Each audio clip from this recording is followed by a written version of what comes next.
बिस्मिल्लाहिर्रहमानिर्रहीम। अस्सलाम वालेकुम स्टूडेंट्स। यूनिट 4 मेजर शबीर शरीफ शहीद। आज हम उसकी एक्सरसाइज का वोकैबुलरी एंड ग्रामर का पार्ट देखते हैं। पहले हम रीडिंग कम्प्रीहेंशन और ओरल कम्युनिकेशन स्किल यानी लिसनिंग एंड स्पीकिंग का पार्ट जो है वो हम कर चुके हैं और आज हम वोकैबुलरी और ग्रामर का पार्ट देखेंगे। ठीक है, सबसे पहले वोकैबुलरी में हम फ्रेजल वर्ब देखते हैं। फ्रेजल वर्ब्स क्या होते हैं? Phrasal verb is a combination of a verb and an adverb or preposition. For example, shut up or look after. ठीक है, यानी फ्रेजल वर्ब में जो है वो वर्ब और एडवर्ब या preposition का मजमूआ होता है। यानी वर्ब के साथ या तो preposition कंबाइन की होती है या फिर एडवर्ब साथ में लगा होता है, उसको हम फ्रेजल वर्ब बोलते हैं। ठीक है, यानी वर्ब के साथ या तो preposition का कम्बिनेशन होता है या फिर एडवर्ब का कम्बिनेशन होता है, उसे हम फ्रेजल वर्ब बोलते हैं। जिस तरह के शट अप खामोश हो जाओ, लुक आफ्टर तलाश करना। ठीक है, लुक आफ्टर देखभाल करना, सॉरी। तो ये हमारे पास फ्रेजल वर्ब्स हैं। इसकी जो है हम मज़ीद वो करते हैं। नेक्स्ट एक्टिविटी है read the phrasal verbs below and notice their use in sentences. ठीक है, यहाँ पे हमारे पास फ्रेजल वर्ब्स हैं। ब्लो अप फुलाना। Can you help me blow up these balloons? क्या आप मेरी मदद कर सकते हैं इन गुब्बारों को फुलाने में? ठीक है, ब्लो अप हवा भरना, फुलाना। अच्छा, नेक्स्ट है गेट एंग्री नाराज होना। Maria gets angry at Ayesha. Maria Ayesha पे नाराज होती है। गेट एंग्री नाराज होना। ठीक है, अच्छा, इसी तरह कैरी ऑन मीन यानी जारी रखना। They will carry on with their plans. वो अपने मंसूबों को जारी रखेंगे या अपने जो उनके प्लान्स हैं, जो उनके मंसूबे हैं, उनको वो जारी रखेंगे। ठीक है, कैरी ऑन जारी रखना। अच्छा, यहाँ पे नेक्स्ट जो है एक्टिविटी है write sentences on these phrasal verbs in your notebook. ठीक है, यानी ये फ्रेजल वर्ब्स हैं और हमने इनके सेंटेंसेस राइट करने हैं। ठीक है, कौन कौन सी फ्रेजल वर्ब हैं? Agree with, calm down, find out, give up, hold on. ठीक है, एग्री विद यानी किसी के साथ मुतफिक होना, काम डाउन यानी कि सुकून में आना, सुकून की हालत में होना, गुस्सा कम करना, फाइंड आउट तलाश करना, गिव अप तर्क करना किसी चीज़ को छोड़ देना, होल्ड ऑन यानी अभी पकड़े रहना। ठीक है, अभी लाइन पे रहना, उसको बोलते हैं। ठीक है, तो ये हमारे पास फ्रेजल वर्ब्स हैं और इनके हमने सेंटेंसेस राइट करने हैं। सो लेट्स स्टार्ट। यस, ये फ्रेजल वर्ब्स हैं और फ्रेजल वर्ब के साथ हमने सेंटेंसेस राइट करने हैं। तो फर्स्ट फ्रेजल वर्ब है एग्री विद। ठीक है, एग्री वर्ब है और विद आपको पता है प्रपोजिशन है। तो एग्री विद जब हम इनको कंबाइन करेंगे तो ये फ्रेजल वर्ब होगा। ठीक है, अच्छा, agree with, I am agree with you on this matter. मैं इस मामले में आपके साथ मुतफिक हूँ। ठीक है, एग्री विद किसी की हाँ में हाँ मिलाना, किसी के साथ मुतफिक होना। ठीक है, एग्री विद। अच्छा, नेक्स्ट है काम डाउन यानी पुरस्कून होना, सुकून की हालत में होना यानी गुस्सा कम करना। Please calm down, don't be angry. Please मेहरबानी करके पुरस्कून रहिए, गुस्सा ना करें। ठीक है, काम डाउन। ओके, नेक्स्ट है फाइंड आउट तलाश करना। He is going to find out new books for CSS preparation, exam preparation. ठीक है, तो यहाँ पे फाइंड आउट का मतलब होता है तलाश करना। He is going to find out, वो तलाश करने जा रहा है new books for CSS exam preparation, यानी वो CSS एग्ज़ाम की तैयारी के लिए, CSS के इम्तिहान की तैयारी के लिए नई किताब की तलाश करने लगा है। ठीक है, गोइंग टू करने लगा है यानी वो तलाश करने लगा है, नई किताबें तलाश करने लगा है। अच्छा, नेक्स्ट है गिव अप मीन यानी तर्क करना, छोड़ देना। The doctor advised him to give up smoking. Doctor ने उसे स्मोकिंग छोड़ने का मशवरा दिया है। The doctor advised him to give up smoking. ठीक है, गिव अप तर्क करना, छोड़ देना। Hold on, please hold on, I will talk to you later. Please hold on कि मेहरबानी करके लाइन पे रहिए, यानी अभी पकड़े रहिए। I will talk to you later, मैं आपके साथ बाद में बात करूँगा, ठीक है। तो होल्ड ऑन यानी अभी यानी बात जारी रखना, ठीक। तो ये हमारे पास फ्रेजल वर्ब हो गए। नेक्स्ट हम देखते हैं हमारे पास क्या एक्टिविटी है। सो let's start. Yes, the next is about idioms. Idioms क्या होते हैं? ईडियम्स इज़ अ सेइंग और एक्सप्रेशन, यानी ये कोई कहावत होती है, ज़रबुल इमसाल होती हैं। That says one thing literally, यानी कि जो एक उनको चीज़ लफ्ज़ी तौर पर कुछ और कहता है, बट मीन्स समथिंग एल्स, लेकिन उसका मीनिंग और होता है, ठीक है। यानी कहने में कुछ और उसके मीनिंग के लिहाज से उसका मीनिंग और होता है, ठीक है। व्हेन एक्सप्लोर्ड इन कॉन्टेक्स्ट, यानी उसके कॉन्टेक्स्ट में अगर उसको एक्सप्लोर करें, उसके कॉन्टेक्स्ट में जाएं तो उसका मीनिंग और होगा, ठीक है। यानी बाज़ाहिर उसका जो है लफ्ज़ी मतलब कुछ और होता है, लेकिन उसका जो मायनी होता है, उसका मीनिंग होता है, वो डिफरेंट होता है, ठीक है। फॉर एग्ज़ाम्पल यहाँ पे ईडियम्स हैं। लैंड अ हैंड, ठीक है, इसका मीनिंग है to provide help. Land a hand यानी मदद देना, किसी को मदद देना, किसी को मदद मुहैया करना, ठीक है। अच्छा, नेक्स्ट है it's raining cats and dogs, यानी इट्स रेनिंग हार्ड, इसका मीनिंग है इट्स रेनिंग हार्ड, यानी देखने में इसका ये लग रहा है कि वो कुत्ते और बिल्लियों के जैसे बारिश होना, लेकिन यहाँ पे क्या है, इट्स रेनिंग हार्ड यानी बहुत ज़्यादा बहुत तेज़ बारिश होना, ठीक है। It's raining hard. अच्छा, नेक्स्ट है kill two birds with one stone, यानी एक पत्थर से दो परिंदों को मारना। तो यहाँ पे क्या है, इसका मीनिंग क्या है, gate two things done with a single action, यानी दो चीज़ों को बेझक वक्त करना एक ही अमल से, यानी एक ही काम से, एक वक्त में एक ही काम से दो चीज़ों का करना, ठीक है। तो उसको हम बोलते हैं kill two birds with one stone, ठीक है। तो ये ईडियम्स और ये क्या कहते हैं, इसे फ्रेजल वर्ब जो हैं, ये हम आम बोलचाल में जब हम यूज़ करते हैं तो ये यानी स्पीकिंग में, इंग्लिश स्पीकिंग में हमें इनका भी पता होना चाहिए, तो ये इनका जानना बहुत ज़रूरी है। तो यहाँ पे हमारे पास एक्टिविटी है, write sentences using the following idioms, cats and dog, kill two birds with one stone, land a hand, under the weather, ठीक है। तो ये हमारे पास ईडियम्स हैं और हमने इनके जो हैं सेंटेंसेस राइट करने हैं, ठीक है। सो लेट्स स्टार्ट। यस, हमारे पास ईडियम्स हैं। First idiom is cats and dogs. These days it's raining to be cats and dogs, ठीक है। यानी कैट्स एंड डॉग्स यहाँ पे हैविली रेन या कह लें कि इंटेंस रेन स्टॉर्म के मीनिंग में इस्तेमाल हुआ है, कैट्स एंड डॉग्स, ठीक है। These days the raining to be cats and dogs, यानी इन दिनों बारिशें बहुत ज़्यादा हो रही हैं, बहुत ज़्यादा तेज़ बारिशें हो रही हैं, ठीक है। तो कैट्स एंड डॉग्स यानी मूसलाधार बारिशें होना। अच्छा, नेक्स्ट है kill two birds with one stone, यानी एक ही पत्थर से दो परिंदों को मारना, यानी एक ही वक्त में दो काम इकट्ठे करना, बेशक वक्त करना। I decided to work out at the park and spend time with my friends, killing two birds with one stone. मैंने फ़ैसला किया है, मैंने तय किया है कि ये पार्क में वर्कआउट करूँगा, यानी एक्सरसाइज करूँगा और अपने दोस्तों के साथ टाइम स्पेंड करूँगा, ठीक है। यानी एक ही वक्त में दो काम करूँगा, यानी एक तो एक्सरसाइज करूँगा और दूसरा अपने दोस्तों के साथ टाइम स्पेंड करूँगा। तो ये क्या हो गया, killing two birds with one stone, ठीक है। यानी एक ही वक्त में ये एक ही काम एक्शन से हम दो काम करेंगे, ठीक है। यानी एक्सरसाइज भी करेंगे और दोस्तों के साथ टाइम भी स्पेंड करेंगे, ठीक है। Okay, the next idiom is land a hand, meaning is to provide help.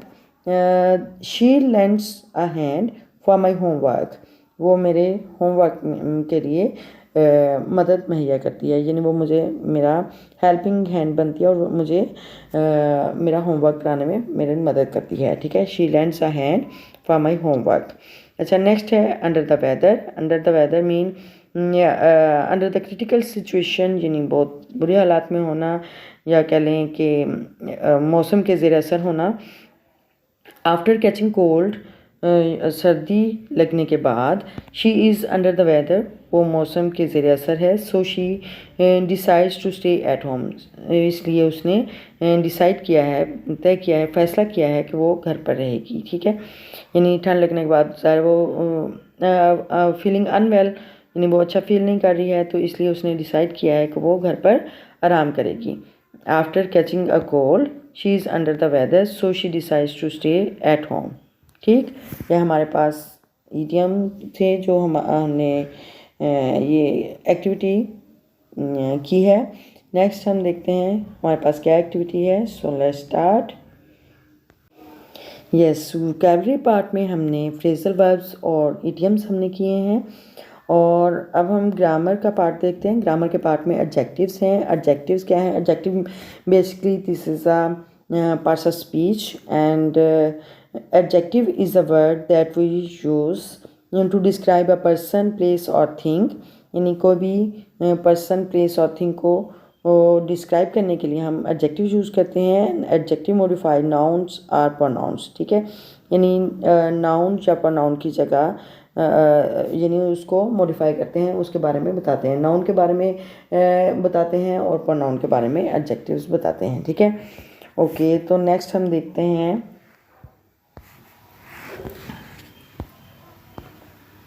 हमारे पास है एग्जाम्पल्स हैं एडजेक्टिव की। स्लो, स्लो एडजेक्टिव है, यानी सुस्त, बहुत आहिस्ता। नाउन है एंट, वर्ड क्या बना? स्लो एंट। ठीक है, यानी बहुत, यानी सुस्त रफ्तार चींटी, स्लो एंट। नेक्स्ट है एडजेक्टिव है ओल्ड, नाउन बिल्डिंग है, ओल्ड बिल्डिंग, वर्ड है ओल्ड बिल्डिंग, यानी पुरानी इमारत। ठीक है, यानी नाउन के बारे में एडजेक्टिव जो हैं वो नाउन को मॉडिफाई कर रहे हैं, नाउन के बारे में एक्सप्लेन कर रहे हैं। एडजेक्टिव हमेशा नाउन या प्रोनाउन के बारे में बताते हैं। ठीक है, मॉडिफाई करते हैं नाउन और प्रोनाउन को। अच्छा, यहाँ पे है but if we want to add two or more adjectives before a noun then we follow the following adjectives order before nouns, यानी अगर हम सिर्फ यानी दो या दो से ज़्यादा एडजेक्टिव हम यूज़ करना चाहें नाउन से पहले, तो हम फिर कौन सी तरतीब को फॉलो करते हैं, कौन से ऑर्डर को फॉलो करते हैं? तो वो ये हैं types of adjectives. Some of the types of adjectives are as follows. अच्छा, जब भी हम यूज़ करेंगे तो सबसे पहले हम क्वांटिटी, फिर क्वालिटी, साइज़, शेप, कलर और फिर ओरिजिन। ठीक है, यानी अगर हमने दो या दो से ज़्यादा एडजेक्टिव यूज़ करने हैं, यानी उसकी किसी भी नाउन की ज़्यादा खसूसियात के बारे में बताना है, तो हम फिर पहले क्वांटिटी के बारे में बताएंगे, यानी 1, 2, फ्यू, मैनी, अलॉट वगैरह, तो उसको बयान करेंगे। फिर क्वालिटी के बारे में बात करेंगे, nice, beautiful, excellent, kind.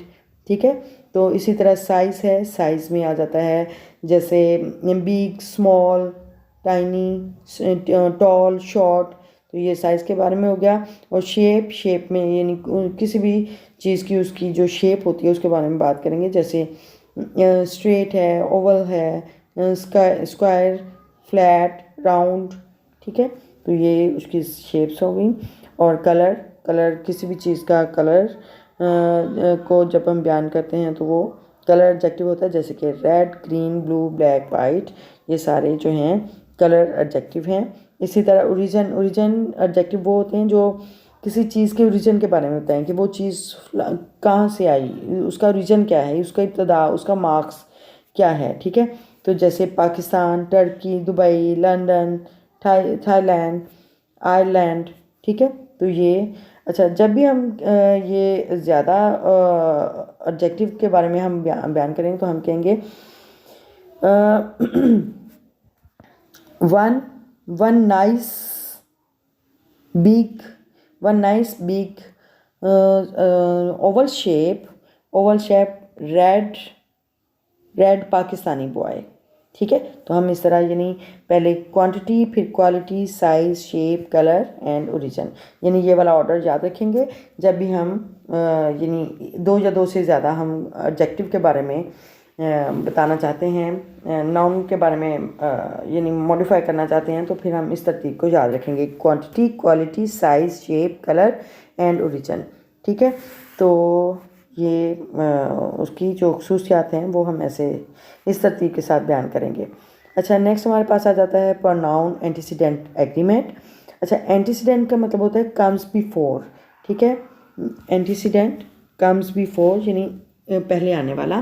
Pronoun ज़ाहिर है इसमें ज़मीर है, और एंटीसीडेंट एग्रीमेंट एंटीसीडेंट जो पहले आता है, ठीक है, उसके मुताबिक हमने प्रोनाउन को यूज़ करना है या उसको राइट करना है, ठीक है। तो यहाँ पे प्रोनाउन एंटीसीडेंट रिलेशनशिप में या एग्रीमेंट में क्या देखते हैं कि pronoun antecedent agreement is when the pronoun agrees in number, gender and person with its antecedent. यानी जब नंबर, जेंडर यानी मस्कुलिन फेमिनिन के लिहाज से, नंबर सिंगुलर प्लूरल के लिहाज से या पर्सन के लिहाज से उसको एंटीसीडेंट के साथ देखते हैं और फिर उसके मुताबिक हम यूज़ करते हैं, ठीक है। A personal pronoun takes the place of a noun, यानी पर्सनल प्रोनाउन जो है वो नाउन की प्लेस लेता है, यानी नाउन की प्लेस पे वो यूज़ होता है। And antecedent is a word for which a pronoun stands, ठीक है। यानी जो एंटीसीडेंट है वो प्रोनाउन से पहले हम उसको यूज़ करते हैं, और फिर जो प्रोनाउन है उसको हम एंटीसीडेंट यानी नेक्स्ट टाइम हम उसको एंटीसीडेंट की जगह पे यूज़ करते हैं, ठीक है। The pronoun must agree with its antecedent in number, ठीक है, यानी number according to gender and person, ठीक है। तो ये हमारे पास प्रोनाउन एंटीसीडेंट एग्रीमेंट की हम उसकी जो फर्दर एग्जांपल्स हैं वो देखते हैं। So here is the examples are pronoun antecedent relationship. Number 1 देखिए, Chelsea finished her presentation. Chelsea is the antecedent and her is the pronoun. Chelsea finished her presentation. Chelsea noun है और finished her presentation यानी उसने अपनी presentation ख़त्म की। तो यहाँ पे हर जो है वो उसका प्रोनाउन है, ठीक है। ये एंटीसीडेंट, चेल्सी एंटीसीडेंट है और हर प्रोनाउन है, ठीक है। इसी तरह the dog at the shelter is energetic but we still really like him. तो यहाँ पे द डॉग जो है वो is the antecedent and him यानी but we still really like him, him कौन, द डॉग, ठीक है। तो जो हिम है वो प्रोनाउन है, ठीक है। यानी बार बार हम नाउन की रेपिटेशन नहीं करते हैं और फिर एंटीसीडेंट की जगह हम उसकी नंबर के अकॉर्डिंग या जेंडर्स के अकॉर्डिंग हम प्रोनाउन को यूज़ करते हैं, तो उसको हम प्रोनाउन एंटीसीडेंट रिलेशनशिप बोलते हैं, ठीक है। So yes, pronoun and antecedent relationship के बारे में हमारे पास एक्टिविटी है। In each sentence underline the personal pronouns and circle it's antecedent, ठीक है। यानी हमने प्रोनाउंस को हमने अंडरलाइन करना है और एंटीसीडेंट को हमने सर्कल करना है, ठीक है। तो यहाँ पे फर्स्ट सेंटेंस है the students weighted for there result ईगरली, ठीक है। यानी तुलबा जो हैं वो अपना रिज़ल्ट का बेचैनी से इंतज़ार, तलबा ने अपने रिज़ल्ट का बेचैनी से इंतज़ार किया, ठीक है। वेटेड सेकंड फॉर्म है। अच्छा, द स्टूडेंट्स जो है वो एंटीसीडेंट है और waited for their result, their जो है वो उसका प्रोनाउन है, ठीक है। देयर प्रोनाउन है, इसलिए प्रोनाउन को अंडरलाइन करना है और एंटीसीडेंट को सर्कल करना है। अच्छा, नेक्स्ट है Afsha waved to her friend Sundas, यानी अफशा ने अपने फ्रेंड दोस्त को सुंदस को हाथ लाया। तो यहाँ पे अफशा जो है वो एंटीसीडेंट है और हर जो है वो प्रोनाउन है, ठीक है। अच्छा, नेक्स्ट है Mrs Afsha was very hungry so she finished the whole pizza. Mrs Afsha बहुत भूखी थी, यानी बहुत भूख लगी थी उन्हें, बस उन्होंने अपना यानी सारा पिज़्ज़ा यानी तमाम पिज़्ज़ा ख़त्म किया। तो यहाँ पे मिसिज अफशा जो है वो एंटीसीडेंट है, उसको सर्कल करेंगे। And then she is pronoun, तो so we underline the pronoun she, okay. The next sentence is the president sat in his chair. the president antecedent है और his chair, his क्या है, pronoun है, ठीक है। तो the president sat in his chair यानी सदर अपनी कुर्सी पे बैठा। तो नेक्स्ट है Ali loves his cat, Ali अपनी बिल्ली से मोहब्बत करता है, प्यार करता है, तो अली एंटीसीडेंट है, तो हिज यानी प्रोनाउन है, तो ये इसको अंडरलाइन किया है, ठीक है। यानी एंटीसीडेंट और प्रोनाउन, यानी प्रोनाउन को इसलिए यूज़ करते हैं ताकि बार बार नाउन की रेपिटेशन ना हो, ठीक है। तो इसलिए ये ना एंटीसीडेंट प्रोनाउन एंटीसीडेंट रिलेशनशिप बोलते हैं, ठीक है। यानी बार बार नाउन की रेपिटेशन ना हो, नाउन की जगह बाद में प्रोनाउन चूज़ करते हैं। अच्छा, नेक्स्ट है हमारे पास sentences with simple and compound structures. अच्छा, सेंटेंस पहले हम पढ़ चुके हैं इनके, जिस तरह सब्जेक्ट वर्ब था, subject verb structure, subject adverb, subject adjective, ठीक है। इस तरह या ट्रांसिटिव वर्ब, ये सारे हम स्ट्रक्चर पहले हम रीड आउट कर चुके हैं। आज है हमारे पास sentences with simple and compound structures, ठीक है। अच्छा, सेंटेंस क्या होता है? Group of words that make a statement, ask a questions, or express command, wish, or exclamation, ठीक है। यानी कि किसी भी बयान का या कोई भी क्वेश्चन का सवाल पूछना या हुक्म देना, ख्वाहिश करना, या कोई इस्तजाबी यानी हैरत के इजहार के तौर पे जो हम इजहार करते हैं उसको हम सेंटेंस बोलते हैं, ठीक है। Furthermore we have two types of sentences, simple sentences and compound sentences. अच्छा, सिंपल सेंटेंसेस क्या होते हैं? Simple sentences contain only one independent clause, यानी सिंपल सेंटेंस में सिर्फ एक ही इंडिपेंडेंट क्लास होती है, और कंपाउंड सेंटेंसेस में टू और more than two independent clauses होती हैं, ठीक है। यानी उसमें दो या दो से ज़्यादा इंडिपेंडेंट क्लासेस होती हैं। अच्छा, जो सिंपल सेंटेंस होते हैं वो शॉर्टर होते हैं, लेंथ में शॉर्ट होते हैं, ज़ाहिर है एक इंडिपेंडेंट क्लास होती है तो ज़ाहिर शॉर्ट होंगे। लेकिन जो कंपाउंड सेंटेंसेस होते हैं वो are longer than simple sentences, वो सिंपल सेंटेंसेस से लॉन्गर होते हैं क्योंकि इनमें दो या दो से ज़्यादा इंडिपेंडेंट क्लॉजेस होती हैं, तो इसलिए ये लेंथी होते हैं, लॉन्गर होते हैं, ठीक है। इसी तरह जो सिंपल सेंटेंसेस होते हैं वो क्या होते हैं? There is no connector in the sentences, यानी उसमें कोई कोमा नहीं होता है, कोई उसमें कंजक्शन वर्ड्स यूज़ नहीं होते, इसलिए वो उसमें कनेक्टर नहीं होता है। जबकि जो कंपाउंड सेंटेंसेस हैं they typically use commas or connectors between the clauses, क्योंकि उसमें ज़्यादा क्लॉजेस होती हैं, यानी दो या दो से ज़्यादा इंडिपेंडेंट क्लॉजेस होती हैं, तो उनमें कोमा भी यूज़ होता है और कनेक्टर यानी कंजक्शन वर्ड्स भी यूज़ होते हैं। तो एग्जांपल देखते हैं सिंपल सेंटेंस की। इसमें सिंपल सेंटेंस में जैसे कि आपको पता है कि एक इंडिपेंडेंट क्लॉज होती है, तो ये इस तरह होगा, द ट्रेन इज़ लेट, ठीक है। यानी एक क्लॉज है, और क्लॉज का तो आपको पता ही है कि सब्जेक्ट एंड प्रेडिकेट पर मुश्तमिल उसको क्लॉज बोलते हैं, ठीक है। अच्छा, और इसी तरह I love my new car, मुझे अपनी नई कार से प्यार है, तो ये भी एक इंडिपेंडेंट क्लास है। आवर कार ब्रोक डाउन, हमारी कार ख़राब हो गई, तो ये भी एक इंडिपेंडेंट क्लॉज है, तो ये भी सिंपल सेंटेंस है, ठीक है। इसी तरह हम देखते हैं कंपाउंड सेंटेंस में क्या होता है कि उसमें दो या दो से ज़्यादा इंडिपेंडेंट क्लॉजेस होती हैं, जैसे कि this house is too expensive and that house is too small, ठीक है। यानी यहाँ पे हमने कॉमा भी लगाया, this house is too expensive, comma है, और फिर एंड क्या है? कनेक्टर है, यानी कनेक्टर यानी कंजक्शन वर्ड है, ठीक है। तो and that house is too small, ठीक है, यानी कॉमा भी है और कनेक्टर भी है, तो इसलिए ये, और टू इंडिपेंडेंट क्लॉजेस हैं, तो ये हमारे पास कंपाउंड सेंटेंस है, ठीक है। इसी तरह Usman went to school but his sister went to the library, यानी उस्मान स्कूल गया लेकिन उसकी सिस्टर, उसकी बहन लाइब्रेरी गई, तो यहाँ पे बट यानी कनेक्टर का यूज़ हुआ है, तो ये भी कंपाउंड सेंटेंस है, और इसमें टू इंडिपेंडेंट क्लॉजेज हैं। कौन कौन सी? उस्मान वेंट टू स्कूल और his sister went to the library, ये टू इंडिपेंडेंट क्लॉजेज हैं और ये कनेक्ट हैं बट से, ठीक है। तो ये बट जो है ये कंजक्शन वर्ड है, और कंपाउंड सेंटेंसेस कनेक्टर से कनेक्ट होते हैं, यानी कंजक्शन वर्ड्स यूज़ होते हैं, ठीक है। तो ये हमारे पास कंपाउंड सेंटेंस आ गए, ठीक है। और इसी तरह हम आगे देखते हैं, हमारे पास एक्टिविटी है state whether the following sentences are simple or compound. ठीक है, तो हम देखते हैं नंबर 1 पे, I don't know the answer, मैं आंसर नहीं जानता।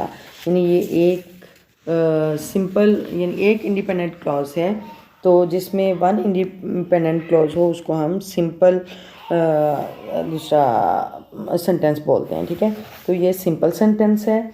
इसी तरह स्टैंडिंग ऑन टिप टो यानी अंगूठे के बल खड़े होना, पाँव के बल खड़े होना, खड़े होते हुए ही रीच्ड फॉर द मैंगो, वो आम तक पहुंचा।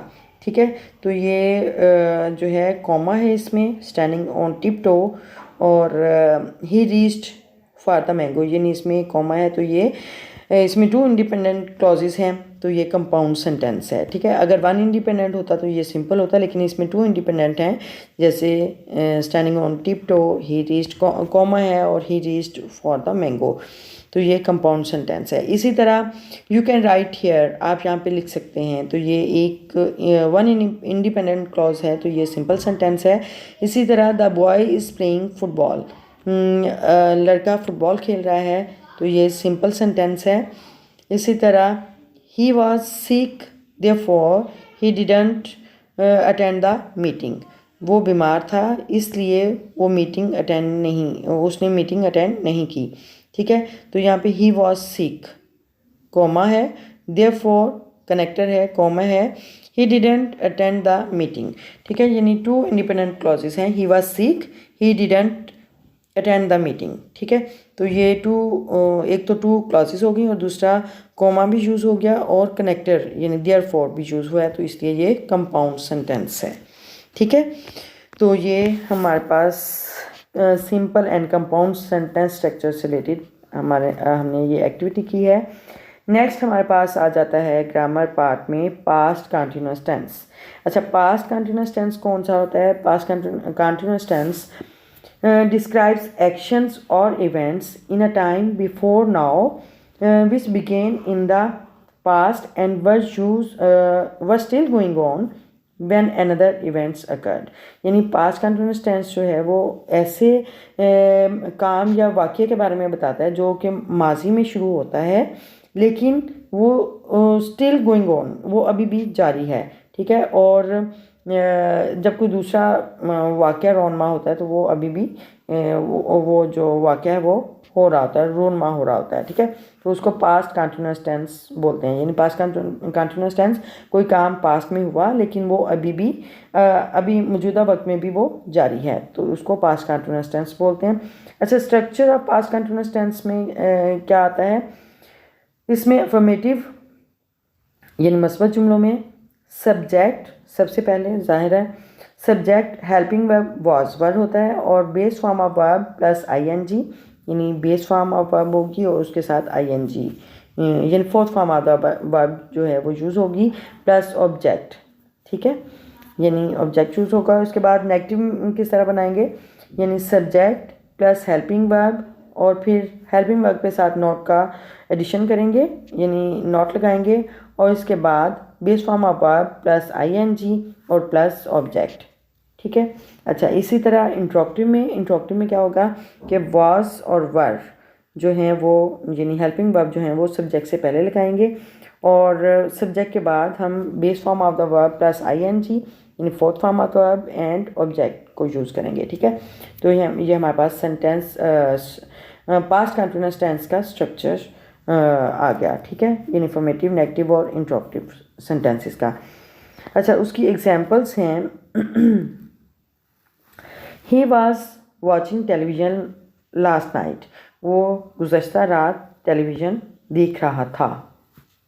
ठीक है, यानी वो पिछली रात यानी पास्ट की बात होगी, और देख रहा था। ठीक है, यानी पास्ट में काम हुआ लेकिन वो कर रहा था, अभी जारी था। अच्छा, नेक्स्ट है you were not studying math yesterday, आप कल मैथ की पढ़ाई नहीं कर रहे थे, मैथ नहीं पढ़ रहे थे। अच्छा, नेक्स्ट है वर दे प्लेइंग लास्ट नाइट, क्या वो पिछली रात या गुज़श्ता रात खेल रहे थे? ठीक है, ये इंट्रोगेटिव है, इंट्रोगेटिव सेंटेंस है, और यू वर नॉट ये नेगेटिव है, ठीक है, और ये जो फर्स्ट वन है ये अफर्मेटिव सेंटेंस है। अच्छा, यहाँ पे हमारे पास एक्टिविटी है change the sentences below into their negative and interrogative form of past continuous tense. ठीक है, पास्ट कंटिन्यूअस टेंस के नेगेटिव और इंट्रोगेटिव फॉर्म्स जो हैं वो हमें उसमें चेंज करना है। हमारे पास अफर्मेटिव सेंटेंस है he was watering the plants, यानी वो पौधों को पानी दे रहा था। तो हम इसको जब हम नेगेटिव में चेंज करेंगे तो इस तरह करेंगे, यानी सब्जेक्ट के बाद हेल्पिंग वर्ब और नॉट का एडिशन करेंगे हेल्पिंग वर्ब के साथ। ठीक है, he was not watering the plants, simple. ठीक है, और इसी तरह अगर हम इसका इंट्रोगेटिव बनाएंगे तो इस तरह से बनाएंगे was he watering the plants, क्या वो पौधों को पानी दे रहा था। ठीक है, इसी तरह सेकंड सेंटेंस है चिल्ड्रन वर फ्लाइंग काइट्स, बच्चे पतंगे उड़ा रहे थे। तो यहाँ पे इसके नेगेटिव बनाने के लिए सब्जेक्ट के बाद हेल्पिंग वर्ब के साथ नॉट का एडिशन करेंगे। Children were not flying kites, ठीक है, सिंपल। और इसी तरह इसका जो इंट्रोगेटिव सेंटेंस है वो इस तरह से होगा वर, यानी जो हेल्पिंग वर्ब है वो सब्जेक्ट से पहले आएगा। वर चिल्ड्रन फ्लाइंग काइट्स, क्या बच्चे पतंगे उड़ा रहे थे। वर चिल्ड्रन फ्लाइंग काइट्स, ठीक है, और क्वेश्चन मार्क लगाते हैं इंट्रोगेटिव सेंटेंस में। अच्छा, इसके बाद हमारे पास है, ये हमारा पास्ट कंटिन्यूअस टेंस हो गया ग्रामर में, और हमारे पास ग्रामर में है जीरन एंड पार्टिसिपल। अच्छा, जीरन एंड पार्टिसिपल क्या होता है, इसमें दोनों के साथ वर्ब के साथ जो है आईएनजी फॉर्म होती है, लेकिन जो जीरंड है वो नाउन के तौर पे यूज़ होती है, वो नाउन की तरह अमल करता है, और जो पार्टिसिपल है वो वर्ब या एडजेक्टिव के तौर पे काम करता है। ठीक है, लेकिन दोनों में आईएनजी फॉर्म यूज़ होती है। ठीक है, तो both the gerund and the participle comes from a verb and both end in ING. Okay, यहाँ पे हम उसकी एग्जांपल्स देखते हैं जीरन और पार्टिसिपल की। यहाँ पे देखें, teaching is my passion, here the teaching is used as a noun. तो जीरन जो है वो नाउन के तौर पे यूज़ होता है, पहले भी आपको पता था। टीचिंग इज़ माई पैशन, यानी पढ़ाना जो है वो मेरा जज्बा है, मेरा शौक़ है। ठीक है, टीचिंग नाउन के तौर पे इस्तेमाल हुआ है तो ये जीरंड है। इसी तरह रनिंग इज़ गुड एक्सरसाइज, यानी भागना एक अच्छी एक्सरसाइज है। Here running is used as a noun. ठीक है, यहाँ पे जो रनिंग है वो नाउन के तौर पे यूज़ हुआ है तो ये इसको जीरंड बोलते हैं। ठीक है, यानी जो आईएनजी फॉर्म जो नाउन के तौर पे यूज़ हो उसको हम जीरंड कहेंगे। इसी तरह पार्टिसिपल है, participle he is teaching English, यहाँ पे जो आईएनजी फॉर्म है टीचिंग है, ही इज़ टीचिंग इंग्लिश, वो इंग्लिश पढ़ा रहा है। तो जो टीचिंग है वो एज अ वर्ब यूज़ हुई है। ठीक है, यानी वर्ब या एडजेक्टिव के तौर पे यूज़ हो तो उसको हम पार्टिसिपल बोलते हैं। I put on my running shoes, मैं रनिंग शूज़ यानी भागने वाले शूज़ पहनती हूँ। तो यहाँ पे here running is used as verb, तो यहाँ पे जो रनिंग है वो वर्ब के लिए यूज़ हुआ है तो ये भी पार्टिसिपल है। ठीक है, पार्टिसिपल हमेशा वर्ब या एडजेक्टिव के तौर पर इस्तेमाल में आते हैं। ठीक है, तो ये पार्टिसिपल है। ओके, नेक्स्ट हम देखते हैं हमारे पास क्या एक्टिविटी है करने को। So let's start. हमारे पास है एक एक्टिविटी है identify the verbs as a gerund and a participle in the following sentences, यानी हमारे पास जो फॉलोइंग सेंटेंसेस हैं, दैट सेंटेंसेस हैं, उनमें से हमने जीरन्स को और पार्टिसिपल को हमने फाइंड आउट करना है। नंबर 1 सेंटेंस है sitting ideally is not habit. ठीक है, यानी बेकार बैठना मेरी आदत नहीं है। तो यहाँ पे सिटिंग आइडली ये नाउन के तौर पे यूज़ हुआ है, तो जो नाउन के तौर पे यूज़ हो, आईएनजी फॉर्म जो है नाउन के तौर पे इस्तेमाल हो, उसको हम जीरंड बोलते हैं। ठीक है, तो ये जीरंड है। इसी तरह sleeping at this hour of the day is not good for health, यानी दिन के इस वक्त सोना सेहत के लिए अच्छा नहीं है। तो यहाँ पे स्लीपिंग सेंटेंस के स्टार्ट में नाउन के तौर पे यूज़ हुआ है तो ये जीरंड है। ठीक है, जो नाउन के तौर पर हो उसको जीरंड बोलते हैं। तो ये दोनों सेंटेंसेस में जो शुरू में ING फॉर्म वाले जो वर्ड्स हैं ये जीरंड हैं, ठीक है। अच्छा, नेक्स्ट हमारे पास आ जाता है I will be sleeping at this time tomorrow. मैं इस टाइम कल सोऊंगी, कल इस टाइम मैं सो जाऊंगी। तो यहाँ पे जो स्लीपिंग है वो पार्टिसिपल है, यानी वर्ब का मीनिंग दे रहा है। तो जो वर्ब और एडजेक्टिव के तौर पे इस्तेमाल होगा उसे हम पार्टिसिपल बोलेंगे, ठीक है। इसी तरह आई सा हिम सिटिंग देयर, मैंने उसे वहाँ बैठे दिखा। तो यहाँ पे ये वर्ब का मीनिंग दे रहा है, तो ये पार्टिसिपल है, यानी वर्ब या एडजेक्टिव के तौर पर उसको हम पार्टिसिपल बोलेंगे, ठीक है। यहाँ पे स्लीपिंग और सिटिंग जो है वो पार्टिसिपल हैं, ठीक है। अच्छा, नेक्स्ट हमारे पास एक्टिविटी है ग्रामर पार्ट में पंक्चुएशन। इसको उर्दू में रमूज़ औक़ाफ़ भी बोलते हैं, यानी जिस तरह हम बातचीत करते हुए, गुफ्तगू करते हुए हम कहीं पे स्ट्रेस देते हैं, इंटोनेशन हमारा चेंज होता है और हम कहीं पे पॉज करते हैं, कहीं पे रुकते हैं, तो बोलचाल में तो हम इस तरह वक्फा दे लेते हैं, ठीक है।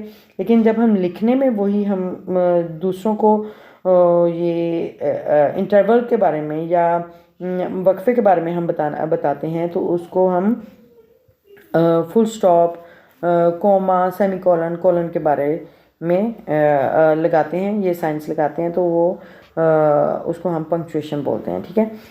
यहाँ पे हमारे पास एक पैराग्राफ है, उसको हमने पंक्चुएट करना है। तो सबसे पहले स्प्रिंग इज़ हियर, मौसम बहार यहाँ है, यानी ये मौसम बहार है। तो यहाँ पे फुल स्टॉप आया। Next sentence the winds blow gently, यहाँ पे हवाएं आराम से, नरमी से चलती हैं। तो ये सेंटेंस, नया सेंटेंस स्टार्ट हुआ है, तो इसलिए हम यहाँ पे कैपिटल लेटर से करेंगे, यानी जब भी नया सेंटेंस स्टार्ट होगा उसको कैपिटल लेटर से स्टार्ट करेंगे, ठीक है। The winds blow gently, full stop है। अच्छा, नेक्स्ट सेंटेंस फिर कैपिटल लेटर से स्टार्ट करेंगे। The birds, comma, the flowers and the birds all proclaim the coming of spring, यानी परिंदे, फूल और शाखें सब ने बहार के आने का दावा या ऐलान करते हैं, ठीक है। प्रोक्लेम, ऐलान करते हैं। अच्छा, यहाँ पे फुल स्टॉप, हमारा सेंटेंस कंप्लीट हो गया। नेक्स्ट सेंटेंस स्टार्ट होता है तो कैपिटल लेटर से करेंगे। The plants begin to grow again, यानी पौधे दोबारा उगना शुरू करते हैं या दोबारा नशो पाना शुरू करते हैं, ठीक है। तो यहाँ पे हमारा सेंटेंस कंप्लीट हुआ, फुल स्टॉप लगाया। और नेक्स्ट सेंटेंस से हम कैपिटल लेटर से अगेन हम स्टार्ट करेंगे। In many parts of the world, दुनिया के बहुत सारे हिस्सों में, comma, it rains for hours, यानी घंटों बारिश होती है, यानी बहुत ज़्यादा बारिश होती है। फुल स्टॉप, यानी हमारी बात कंप्लीट हो गई तो हमने फुल स्टॉप लगाया, ठीक है। इसके बाद नया सेंटेंस है, तो कैपिटल लेटर से होगा। This helps the plants to grow and flowers to bloom, यानी ये मदद करता है, ये बारिश की बात हो रही है कि ये मदद करती है पौधों के बढ़ने में और फूलों के खिलने में, पौधों के बढ़ने और फूलों के खिलने में ये मदद देती है, ठीक है। This helps the plants to grow and flowers to bloom, okay. तो ये हमारा पैराग्राफ जो है ये पंक्चुएट हुआ, हमने पंक्चुएशन मार्क लगाए और हमारा जो ग्रामर का पार्ट है वो कंप्लीट हो गया, ठीक है। और नेक्स्ट इंशाल्लाह we will do the writing skills and for today this is enough and that's it. If you have learned something useful from this video, please like, comment and share, यानी अच्छा सा comment कर दिया करें और like के button को press कर दिया करें और अपने दोस्तों के साथ शेयर कर दिया करें, ठीक है। और अगर आप इस चैनल पे न्यू हैं, if you are the new one on this channel, please subscribe my channel and don't forget to press the bell icon button so you will never miss the new notification of new lesson. Okay, remembers me in your prayers. See you soon in the next video. Till then, Allah Hafiz.